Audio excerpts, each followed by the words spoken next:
तो गाइस कैसे हैं आप सब लोग। ट्रू डीमन के एपिसोड 15 के साथ हाजिर हो। तो लास्ट एपिसोड के एंड पे हमने देखा था कि हमारा जियोन जो होता है इल्यूजनरी वर्ल्ड के अंदर से बाहर निकल आता है। तो इसी के साथ ब्लू स्पिरिट जो होती है अपनी एनर्जी के साथ वहां पर एक बटरफ्लाई बनाती है और उस बटरफ्लाई को सामने की तरफ भेजती है। वो बटरफ्लाई जो होती है सीधी उड़ती जाकर हमारे जियोन के चेहरे के साथ टकराती है, लेकिन हमारा जियोन वहां पर अपनी 5 सेंसेस को ब्लॉक कर चुका है, इसी वजह से उसे कुछ भी महसूस नहीं होता। तो वो कहती है ऐसा कैसे हो सकता है, ये जो ट्रांसेंडेंस राम है, ट्रांसेंडेंस राम के अंदर सिर्फ और सिर्फ कोई बहुत ही पावरफुल मार्शल आर्टिस्ट ही पहुंच सकता है, लेकिन ये तो सिर्फ और सिर्फ एक बच्चा है जिसने अभी तक मार्शल आर्ट्स भी नहीं सीखी, फिर ये यहाँ पर ट्रांसेंडेंस राम में कैसे पहुंच सकता है। इसका मतलब यह कोई आम बच्चा नहीं है बल्कि ये बहुत ज्यादा स्पेशल है। ऊपर से इस तरह के स्किल्स हासिल करने के लिए आपको एक शामन बनना पड़ता है और सिर्फ एक शामन इस तरह के काम कर सकते हैं, लेकिन इस लड़के के अंदर ऐसी कोई बात नहीं और ऊपर से ये शामन भी नहीं है। कहीं ऐसा तो नहीं है कि ये लड़का इन एबिलिटीज के साथ ही पैदा हुआ है कि ये ग्रेट शामन बन सकता है। इसी के साथ ही हमारा जीवन वहां पर जोर जोर से हंसना शुरू कर देता है। जब हमारा जीवन वहां पर हंस रहा होता है तो इसी के साथ ही ब्लू स्पिरिट उसे कहती है कि तुम यहाँ पर हंस क्यों रहे हो, तुम्हें लगता है कि तुमने यहाँ पर मेरी इल्यूजन को ब्रेक कर दिया तो तुम यहाँ पर इतनी आसानी के साथ मुझे अपनी फैमिलियर बना लोगे, मेरे पास यहाँ पर अपर हैंड ऐसा बिल्कुल भी नहीं होने वाला। जबकि हमारा जीवन उसे कहता है कि नहीं, मुझे यहाँ पर एक बहुत ही अच्छा आइडिया आया है।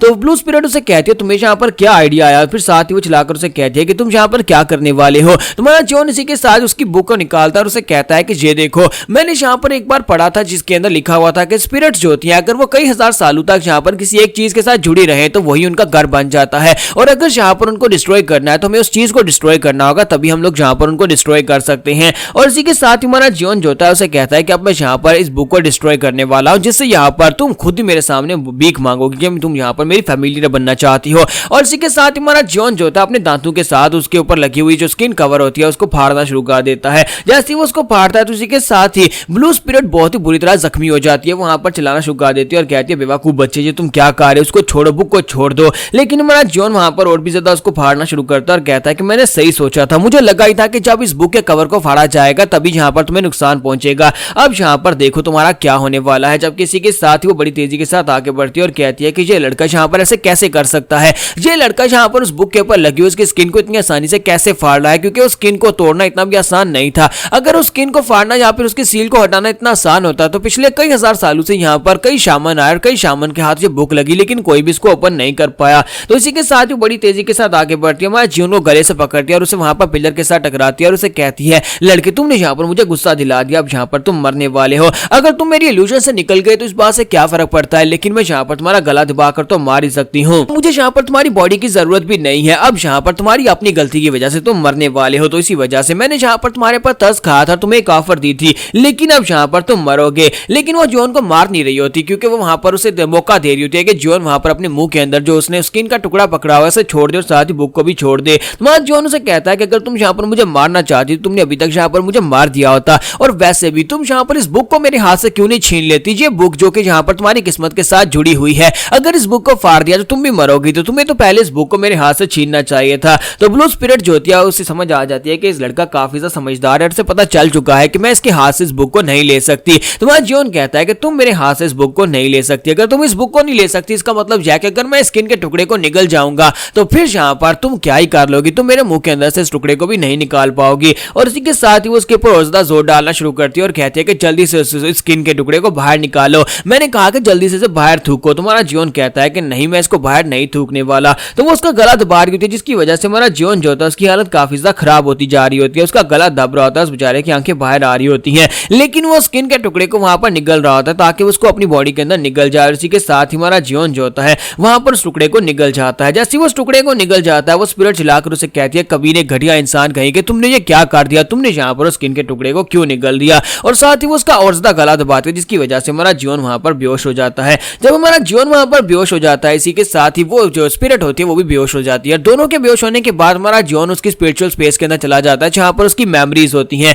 तो उसकी मेमोरीज में जाने के बाद वो कहता है कि ये कौन सी जगह है, मैं कहां पर आ गया हूं। तो वहां पर हमारा जीवन के इर्द गिर्द बहुत सारी लाशें पड़ी होती है, इतनी लाशें होती हैं कि वो उनको गिन भी नहीं पा रहा होता। तो वो कहता है कि ये क्या मैं यहाँ पर लाशों के समंदर में आ गया हूँ। फिर साथ ही से वहां पर ब्लू स्पिरिट दिखाई देती है जो कि अपने हाथ में तलवार लेकर बैठी होती है और उसके सामने एक थ्रोन होता है जहां पर एक एम्परर बैठा होता है। तो हमारा जीवन कहता है कि ये तो वही ब्लू स्पिरिट है, लेकिन ये यहाँ पर कर क्या रही है, लगता है कि अभी ये ब्लू स्पिरिट बनी नहीं है। और इसी के साथ ही वो लड़की जो होती है यानी ब्लू स्पिरिट जो होती है वो अपने कपड़े फाड़ती है और अपने कपड़े फाड़कर अपने हाथ को अपनी तलवार के साथ बांध लेती है और इसी के साथ ही वो एम्परर को चैलेंज करती है और कहती है कि चलो जल्दी से आप यहाँ पर आ जाओ। लेकिन हमारा जॉन उसकी कोई बात को समझ नहीं पा रहा होता क्योंकि वो काफी दूर होता है। वो कहता है कि मैं इनकी बातें सुन नहीं पा रहा कि यहाँ पर उस बंदे से क्या कह रही है, लेकिन यहाँ पर इसे देखकर लगता है कि ये बहुत ज्यादा गुस्से में है और सामने वाले उस एम्परर को जो भी कुर्सी के ऊपर बैठा हुआ है उसे मार डालेगी। तो इसी के साथ ही ब्लू स्पिरिट जो होती है अपनी तलवार लेकर बड़ी तेजी के साथ आगे की तरफ बढ़ती है, जबकि वहां पर थ्रोन के ऊपर बैठा हुआ एम्परर जो होता है वो उसकी तरफ देखकर हंसता है, फिर साथ ही वो बड़ी तेजी के साथ आगे बढ़ता है। जैसे ही वो अपनी तलवार के साथ उसके ऊपर अटैक करने लगती है, एम्परर अपना हाथ आगे बढ़ाता है, उसकी बॉडी के अंदर दंसा देता है।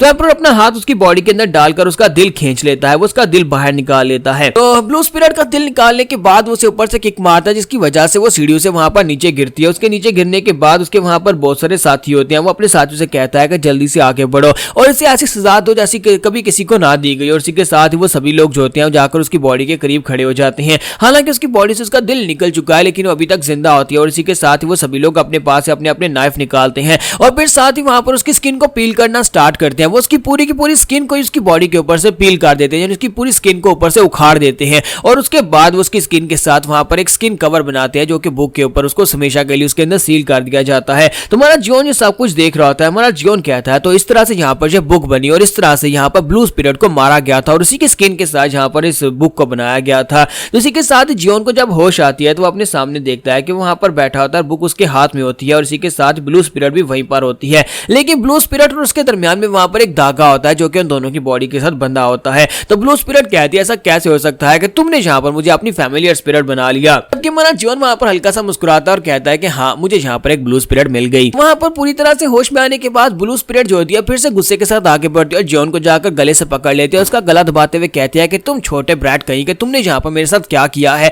लेकिन इसी के साथ उसका अपना गला भी वहां पर दबना शुरू हो जाता है। वो कहती है कि ऐसा कैसे हो सकता है, फिर साथ ही वो पीछे हट जाती है। तुम्हारा जियोन कहता है लगता है कि मेरे साथ फैमिलियर यानी कि मेरी गुलाम बनने की वजह से अगर मुझे यहाँ पर नुकसान पहुंचाएगी तो इसे खुद भी यहाँ पर तकलीफ होगी, अगर मुझे यहाँ पर चोट लगेगी तो इससे भी चोट लगेगी। फिर साथ ही वो कहती है अगर यहाँ पर इसे चोट लग रही है तो फिर उस डीमन मॉन्क का क्या हुआ होगा। डीमन मॉन्क पता नहीं इस वक्त कहां पर है, क्योंकि मैं यहाँ पर अभी भी मरते मरते बचा था। इसी के साथ ही डीमन मॉन्क को दिखाता है कि वो गोचान के साथ बाहर खड़ा होता है, बेचारा रो रहा होता है क्योंकि उस बेचारे की हालत काफी ज्यादा बुरी हुई होती है। और जियोन उसे कहता है कि मुझे लगता है कि अब हम दोनों यहाँ पर एक दूसरे के साथ जुड़ चुके हैं, तो क्यों ना हम दोनों एक दूसरे को प्रॉपर्ली इंट्रोड्यूस करवाएं और एक दूसरे के साथ मिलकर आगे बढ़े। और इसी के साथ ही उसे कहता है कि मेरा नाम मॉक ग्योंग वून है और तुम्हारे बारे में क्या, तुम्हारा नाम क्या है, मैं यहाँ पर तुम्हें क्या कर पुकारूं। वो उसे कहती है कि यहाँ पर इस बार में सोचना भी मत कि मैं तुम्हारी फैमिलियर स्पिरिट बन गई हूं, तो मैं यहाँ पर तुम्हारे साथ कोऑपरेट करूंगी। तो जियोन कहता है कि मुझे लगता है कि तुम यहाँ पर मुझे अपना नाम नहीं बताने वाली, तो फिर मैं तुम्हारा मास्टर हूं तो तुम्हें एक नाम देता हूँ, मैं तुम्हें यहाँ पर रेड डंक वाला बीटल कह सकता हूँ। तो जैसे वो उसे ये नाम देता है तो वो चिल्लाकर उसे कहती है कहीं तुम्हारा दिमाग तो नहीं खराब हो गया।